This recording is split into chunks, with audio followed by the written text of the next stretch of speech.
So there's going to be a series, very, very long series of videos that I'm going to be making about a bunch of Supreme Court cases. I want to go back to all the landmark cases through history, but I also want to talk about a lot of the modern cases and where we're at on a lot of different things. But before we go there, the first video in this series and some videos after this are going to be just discussing the Constitution, what the Constitution is, how it works, why it works the way it does, and what we should be talking about when we talk about Constitution. So the first thing we need to know is that the Constitution originally has 7 articles. So the first article sets up the legislative branch. So the idea of the legislative branch was to leave most power with the states. So there's a bicameral legislative branch, the Senate and the House. Most people know this. It's based on the census, based on the population of your state. Every state has 2 senators. So every state has the power of 2 senators. So there's 100 senators in the Senate. And then they have the number of House of Representative designees. And the job of the legislature in the Constitution says all legislative powers herein granted shall be vested in the Congress of the United States, which should consist of a Senate and a House of Representatives. So basically all legislative powers. The way we make laws is the Senate and the House pass laws. They have all of the legislative power. And so that legislative power is very important. They're the ones that make the laws. There's, the section on the House, the section on the Senate, and the section on elections. Section 4 on the elections says the times, places, and matters of holding elections for senators and representatives shall be prescribed in each state by the legislature thereof. But the Congress may at any time by law make or alter such regulations except as to the places of choosing senators.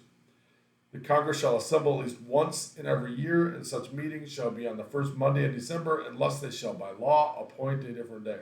So the election clause basically says we're going to have elections, and the states are going to be in charge of those elections, but only if Congress decides they want the states to be in charge of the elections. Congress may at any time by law make or alter such regulations. So the states regulate elections, and Congress can overcome those regulations by regulating federal elections itself. So that's the basics of how the legislature works and how the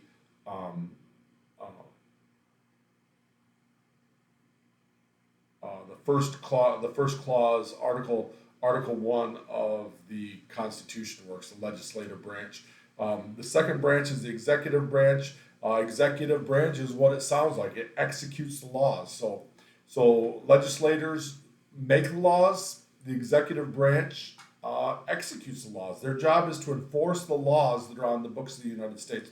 We have a big problem with the executive branch now that has grown out of control, and the Supreme Court's starting to pass some cases that are going to get it back in control. What's happened here is the legislature passes laws, and the executive branch is supposed to enforce those laws, but in order to enforce those laws, they need to be able to make reasonable regulations. So they need to be able to regulate behavior and regulate commerce and regulate all the things that the laws intend to regulate. They need to make rules implementing those laws. So a regulation is basically a rule to implement the laws. So we have the laws that are passed by Congress, and then we have the Code of Federal Regulations, the CFRs, which are basically implementing rules, implementing the laws that Congress has passed. So basically through history, and we're going to look at these cases, through history, the Supreme Court had historically, for a long, long time, said that the executive branch and its many departments had the presumption in their favor that any regulation they said were valid regulations. So it was very difficult to ever overturn a regulation if the department that produced that regulation said it was constitutional in the regulation, or it was legal in the regulation, it was very, very difficult to overturn that because there was this great presumption that all the regulations were valid. Well, the recent Supreme Court decisions we're going to go there are talking about that. They're saying the legislature should legislate and they should be more specific, and we should not have this big legislative bureaucracy through the Code of Federal Regulations that goes way, way, way beyond what was intended by the laws that were passed. The problem with the regulatory administration is that it has gone way, way beyond what the laws intended. So what the Supreme Court's trying to get some common sense back in through some recent case law is to make sure the Code of Federal Regulations are only implementing the laws that were actually written and not new laws and not new rules that are outside the scope of what Congress intended. And so now there is additional constitutional and legal scrutiny over the regulations that are there. And so people are finally going to be able to sue when they get stuff like their farms shut down. Like one of the ridiculous Code of Federal Regulations basically said that a farmer here in Michigan bought a wetland and he wanted to grow cranberries in the wetland. And they're saying it's a wetland, you can't grow cranberries in the wetland. And so he said, okay, I won't grow cranberries in the wetland. So he bought some dry land and he flooded it because he wanted to grow cranberries. And he flooded the dry land, and the Code of Federal Regulations said, because you flooded the dry land, it's a wetland. You can't grow cranberries in the wetland. And at the time, he went all the way up to the Supreme Court, and the Supreme Court said, well, that's the the Departments of Agriculture's view on what wetlands are and whether or not you can use them, and therefore we're not going to step in there because they have the regulatory power and they say it's constitutional.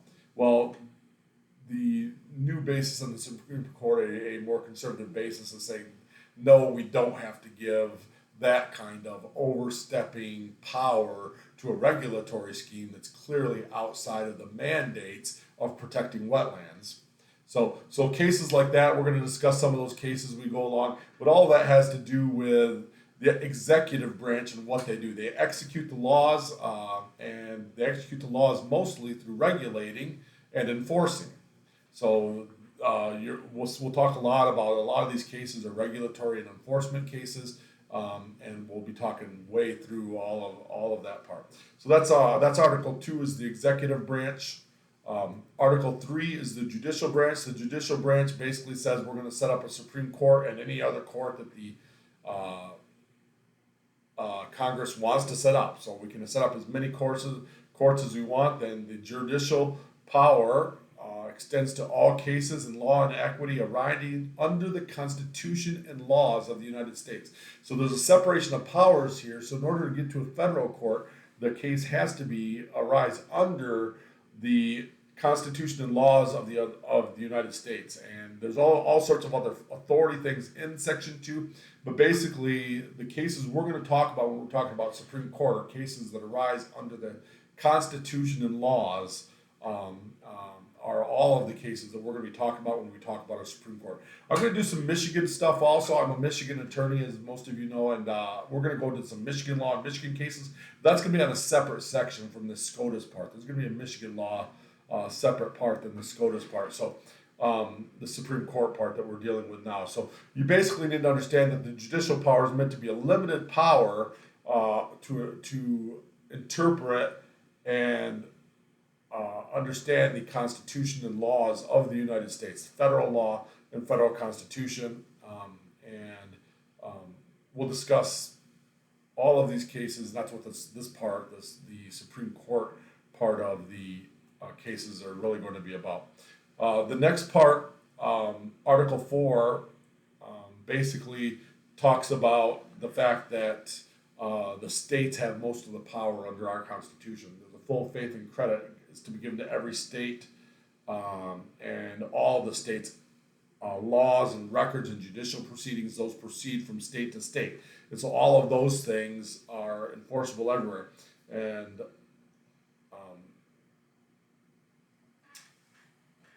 so basically the Congress, if they're going to pass laws, are supposed to pass laws that help states enforce their own rules, and states enforce their own acts and records and judicial proceedings, and those cross from state to state. And then citizens of each state are entitled to all of the privileges and immunities of citizens of every state. And it talks a little bit about citizenship and how that goes. It discusses how states became a part of the United States, how we add states. Basically, states have to have a republican form of government, and we will militarily effect that if a government of a state ever decides not to be a republican form of government. We will go in and enforce that and turn it back into a republican form of government. And that the federal government is going to protect all of the states against any foreign invasions and against any kind of domestic violence if it's necessary. If the executive branch feels like the violence is getting too bad in a city or in a town or in a state, the federal government must jump in and protect the citizens of that city and of that state and that area under Section 4 of Article 4 of the Constitution. So, and that's part of the definitions of states and all of that, state citizenship and adding states under Article 4 of the Constitution. Article 5 is how to amend the Constitution. It's very difficult to amend. Article 6 says that we can go in debt, which has obviously happened, and that we're not going to promote any sort of religion or anything of that. There's another religious clause we're going to see in the amendments, but that's Article 6,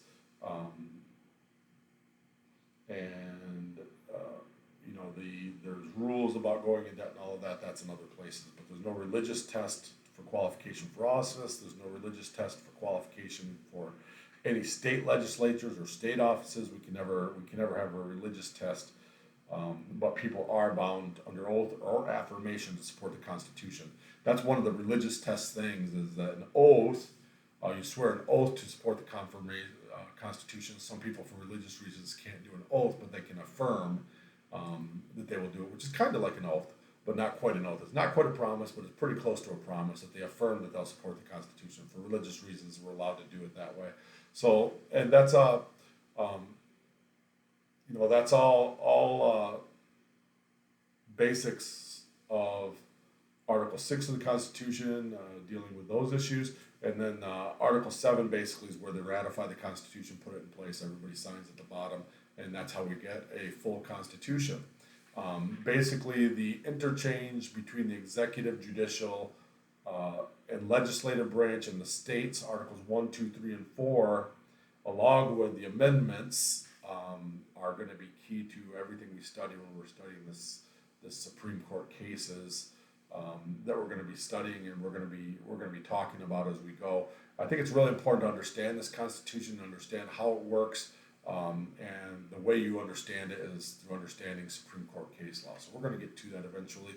Well, there are 27 amendments, and I'm going to talk about each one of them, but I'm not going to talk about them here. This is mainly so you understand the structure of the 7 articles of the original Constitution before it was amended at all. Thank you.